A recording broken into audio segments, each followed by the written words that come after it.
Ils ont braqué leurs armes sur moi, le témoignage glaçant de Pogba. Pour plus d'informations, retrouvez-nous après le générique. Mais avant de commencer, n'oubliez pas de vous abonner et d'activer la cloche de notification pour ne pas manquer nos prochaines vidéos. Bon visionnage. Des hommes cagoulés et armés, un braquage et des menaces. Le journal Le Monde livre le récit de la tentative d'extorsion dont a été victime Paul Pogba en région parisienne. Paul Pogba a été victime d'une tentative d'extorsion en France. 19 mars 2022. 6 jours avant de disputer un match amical avec l'équipe de France contre la Côte d'Ivoire, Paul Pogba profite de la trêve internationale et d'un rassemblement des Bleus à Clairefontaine pour se rendre à Roissy-en-Brie, la commune où il a grandi. L'occasion pour lui de passer du temps avec sa famille et un ami d'enfance.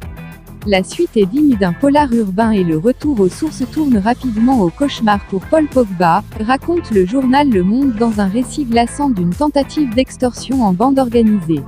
Après avoir quitté son ami Boubacar C, l'international français, 91 sélections, 11 buts, se met en route pour regagner son hôtel autour de minuit. Mais d'autres connaissances du quartier l'interpellent. Adama C, Machikour K et les frères Roujdein n'ont aucune intention de laisser filer le footballeur. Ils l'emmènent dans un appartement situé dans une commune voisine, à Chanteloup-en-Brie.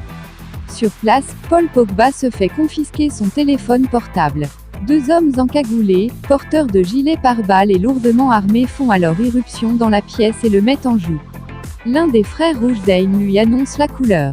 Le joueur, qui évolue alors à Manchester United, est sommé de leur verser 13 millions d'euros, dont 3 millions en liquide en contrepartie d'une protection accordée depuis le début de sa carrière. Ta gueule, baisse les yeux. J'avais peur. Les 2 gars ont rebraqué leurs armes sur moi. Du coup, en étant braqués ainsi, sous la menace, je leur ai dit que j'allais payer, ils criaient « Ta gueule, baisse les yeux », a expliqué le champion du monde aux enquêteurs. Une scène glaçante qui n'a pas convaincu immédiatement le sportif de 29 ans d'impliquer les autorités. C'est après un nouveau coup de pression, le 14 juillet à Turin, à l'issue d'un entraînement dans son nouveau club de la Juventus que Paul Pogba a décidé de déposer plainte. En marge de l'enquête lancée en Italie, les investigations de l'Office central de lutte contre le crime organisé menées en France ont bien avancé. Mathias et Paul Pogba, à l'origine de la vidéo qui a déclenché la tempête médiatique et identifiée par Paul Pogba parmi les intimidateurs présents à Turin, son frère Mathias Pogba a été mis en examen pour extorsion en bande organisée et participation à une association de malfaiteurs criminels. Il a été placé en détention provisoire. Selon une source proche de l'enquête, il a été placé sous le statut plus favorable de témoin assisté pour les faits de séquestration dans la nuit du 19 au 20 mars. Nous allons contester cette décision, a immédiatement réagi sur BFM TV son avocat Yassine Bouzrou.